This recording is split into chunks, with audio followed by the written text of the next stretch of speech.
Now, based on this systole and diastole, we can also understand the concept of blood pressure. Many of you would have heard that some elderly person in your family might be having problems of high BP.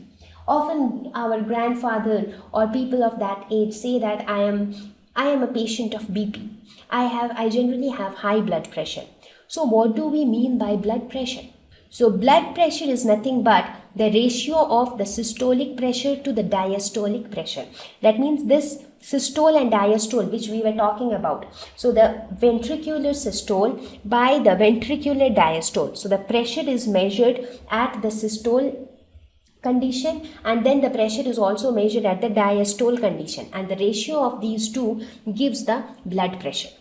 So you would have often heard that people saying that my blood pressure is 130 by 70. Somebody say that my blood pressure is 160 by 90. So what is that 160 by 90? What is that 130 by 70? So that 130, that is the numerator, is nothing but the systolic pressure, and the denominator is the diastolic pressure. So here the systolic pressure which we are talking about is the ventricular systole. Now, as we saw that ventricles are the pumping chambers, so they send blood to the body, right? So here we will see how do we measure blood pressure. Now, average blood pressure for a healthy adult is 120 by 80 mm of mercury. So how do we measure pressure? The unit of pressure. So we often use the unit Pascal, or we often use this mercury column as a reference to measure pressure. So for the normal blood pressure is 120 by 80 for an adult human, and the instrument which is used to measure blood pressure is called as sphygmomanometer. So this is the instrument which is used to measure blood pressure. I am not sure if you have ever been to a hospital to get your blood pressure checked, or if you would have ever seen somebody else getting their blood pressure checked. Have you seen that instrument? How does it look like? There will be a stethoscope, there will be a band, and then there will be a box which will show the reading of the pressure. So what will the doctor generally do? He will tie the band on your arm. So this is your arm normally. Now what will the doctor do? There will be a cloth like thing which he will wrap on your hand, and he will wrap it extremely tightly, and then he will start loosening it gradually. This is what he does. Now why does he do so? What does he understand from that? So let us have a look into that. So here, this is showing the flow of blood through the arteries, right? Now when this band is pressed extremely tightly on your hand, what happens? It is seen that the pressure of the blood flow increases to a very high extent, and then with the help of the stethoscope which the doctors carry, they will be able to hear the sound of the blood flow, because when it is extremely tight, in that case the blood is almost unable to flow through the artery. So as a result, a very high pressure is created at this point, and because of that high pressure, the sound of the blood flow becomes audible to the doctor, right? So at this peak pressure, so the blood flow through arteries at this peak pressure is due to the ventricular systole, and the pressure which is shown by that instrument at this point is recorded as the systolic pressure. So the doctors say that the systolic pressure is 120 mm of mercury, right? Now what does the doctor do? Now the doctor will hear the sound. So the sound will be at its peak at this point.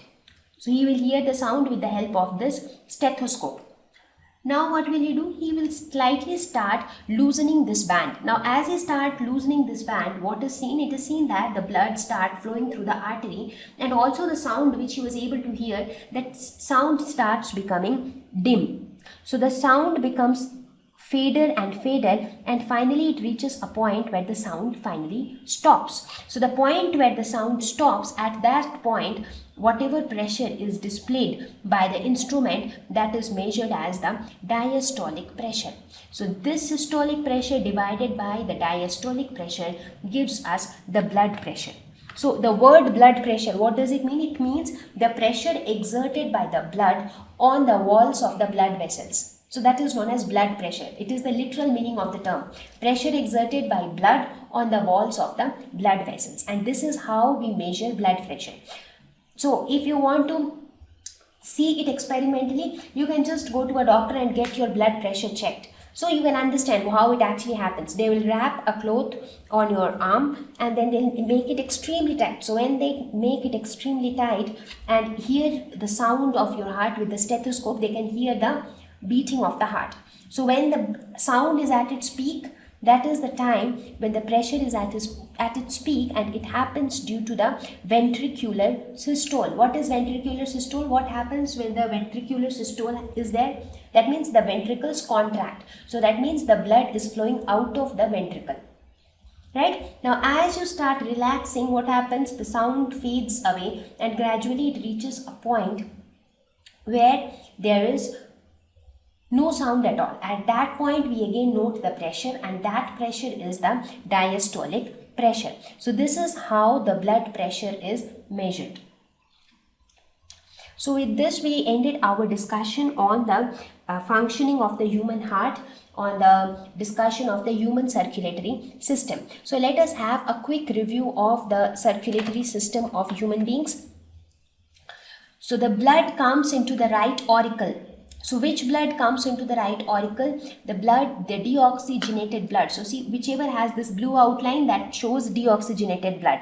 So deoxygenated blood from different body parts come into the right auricles through superior and inferior vena cava. What is vena cava? They are the veins. As I said, the capillaries join together to form veins. Venules join together to form veins, and veins further join together to form vena cava. So these vena cava take the deoxygenated blood to the right auricle. From right auricle, it goes into the right ventricle through the tricuspid valve, RTR.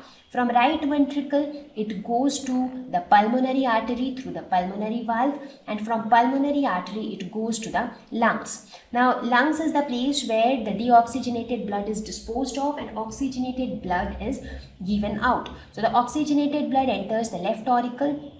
From left auricle, it goes to the left ventricle. From left ventricle, the oxygenated blood goes to the aorta, which is the largest artery of the body. From aorta, it goes to the rest of the body. So this is an overview of the human circulatory system. So what do we see? That inside the heart, we have the 4 different chambers and the 4 different types of valves and the blood vessels, which together play a very, very important role and lead the circulatory system of human beings.